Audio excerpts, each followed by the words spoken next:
Well, good morning and buen dia. As you can see, I'm still wrapped up in my favorite jumper. It's still cold, at least I'm not shaking. That is the thing. Let's get going. So, life in Paraguay is very interesting, and as you can see, it does get cold. It gets nippy as hell.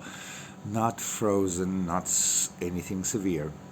But again, it does get cold. So if somebody tells you, oh, it's so hot all year round, they're talking shit.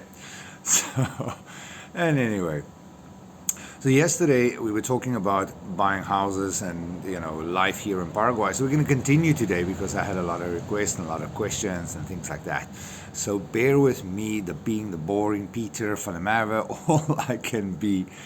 And anyway, so things that you have to look at here in Paraguay with buying properties, if you're buying a house, existing house, look at your water supply, because first of all, there's a lot of places that's got little to no water pressure, which causes you a lot of problems. There's a lot of water outages in areas. We sometimes have in a month maybe 5 or 6 days where our water pressure really drops, which is kind of crazy. And then there is times that we don't have water. So that's going to happen, point one. No matter where you are, you have to be prepared for that. The other thing that you have to look at is termite damage. There's a lot of fucking termites in Paraguay. There's a lot of animals. If you have any piece of wood in your house, that's everybody's meal. So you have to look at those kind of things you're going to look at. Piping systems. Plumbing. Now, this is something I fucking battled with for a bit, was that some of the pipes, especially your sewer lines, are still the ceramic ones. It's the old ones. So it's a shit job when you buy a beautiful house and then all of a sudden you realize, oh fuck, I have a lot of things to do and replace. And this is what's going to happen. Most of you guys will have to replace a lot of things. As I mentioned yesterday, electricity is not always the best thing. Here, a red is not always alive, and a color wire is not always an earth. A reason for this is a lot of people use fly-by-night electricians and plumbers and fucking everything else that doesn't have anything. And then you get one MacGyver that can't do a normal thing and he tries to do a different thing. And then he's improvising with different color wires because he's saving the cost, because he can have then more profit. And most people don't even check what they're doing, so they get away with murder for a while. So yeah, you're gonna have problems with that. The roof, the ceramic roofs are beautiful, but what a son of a bitch to take care of. Especially here, we have the front of the house that needs to be redone because it's so old and it's just when it's gushing in. I mean, it's just torrential, pals, torrential. So you're going to struggle with stuff like that. Even your roads, when you buy a house, go and check out the roads. We have a quiet area, fairly quiet. But I tell you, when once a month or once every few months, we have a concert here across the road at the Jockey Club, and that will go on until 4 o'clock, 5 o'clock in the mornings. So be prepared. Not everything is the way it is in Paraguay.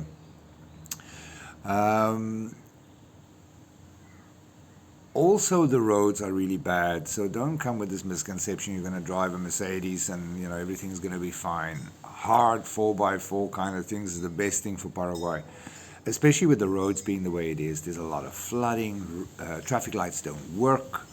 A pedestrian crossing is not for pedestrians, it is for the drivers, okay? So don't just cross the road because you see a pedestrian crossing. You have to wait until it's safe to do so.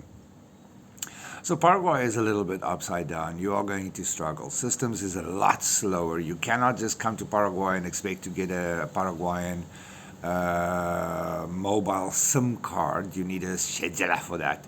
A lot of the carriers are kind of full of shit. Luckily, when I came into the country, we didn't need those kind of things.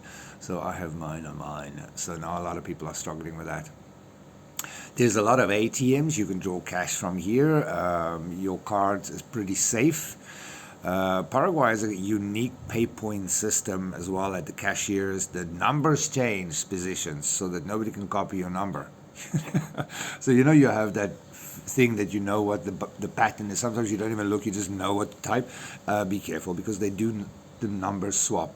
So you're gonna get a lot about that. There is a lot of great shops around. Now there's a lot of expensive shops, but there's also a lot of cheap shops. I like bargain hunting because that's who I am. I'm not for the labels. I'm not for anything like that. I'm just for practicality and price.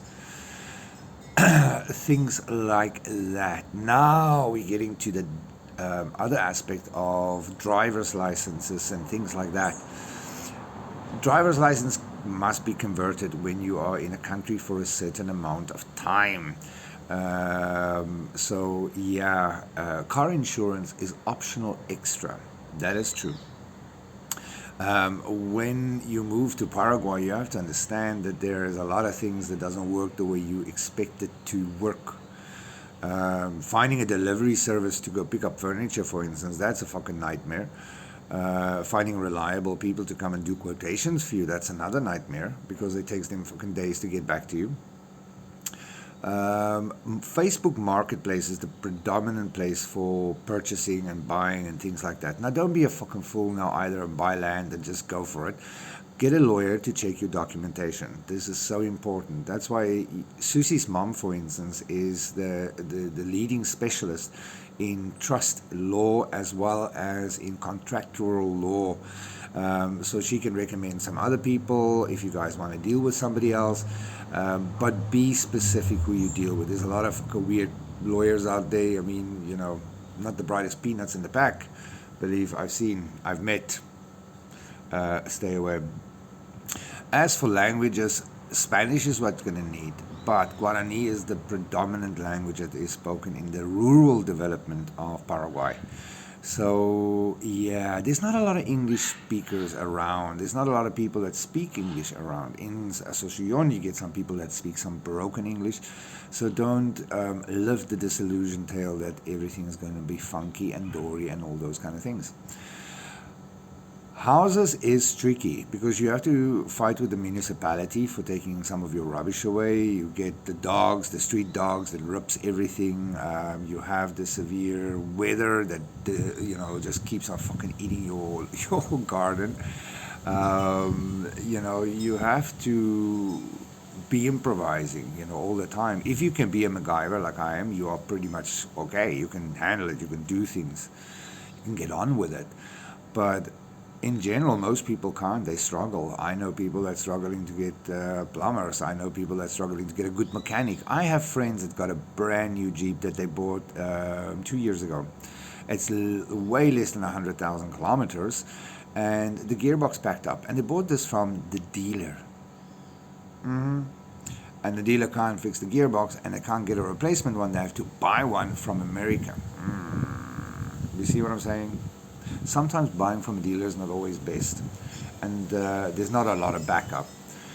Instagram is also a nice way of doing business, so a lot of people like to go on there. So it's just a little tidbit of informaciones on what is going on here in Paraguay and how to navigate things. Even with immigration, if you want temporary residency, Susie and I do that for you guys from here. You stay with us. We provide you with lovely meals. It is a quiet and warm, comfortable home. Enough space so you won't be in each other's faces. There's enough things for you to go and explore while you're waiting for your immigration papers to come back, and then we can do your cedula. When you move to Paraguay, you don't have to stay in Paraguay for the whole year. When you come down once a year, you have to be here for a small amount of time. And that's it. Life is easy. Life is not that easy in Paraguay if you are going to expect the same as what you had in Europe with infrastructure and all of those kind of things, information. Paraguay comes with its challenges. That is a fact. You're going to struggle some days. You're going to really want to just walk to the wall and just crack your head open, or sometimes you want to pray to the angel of death. But you do get past it. It's depending on how your mindset is. You have to remember this is a slower moving country. Everything takes time and everything costs money. And everything can be done if you have money. So reach out anytime if you have questions. let me know and things like that. Even dating, the best thing if you're single, the best thing to do, everybody that comes here is like, where do I find people? Tinder. Tinder is the main thing here. Again, limited people that speak English, so you need to do a little effort to find what you are looking for in life. But in general, Paraguayans are lovely. And that's it. So I'm going to do a video on Camino Verde. We have a update on the rural development, but I'm going to do that later on today. So some exciting new things developing and coming up. So love, light, and all those wonderful hippie jazz.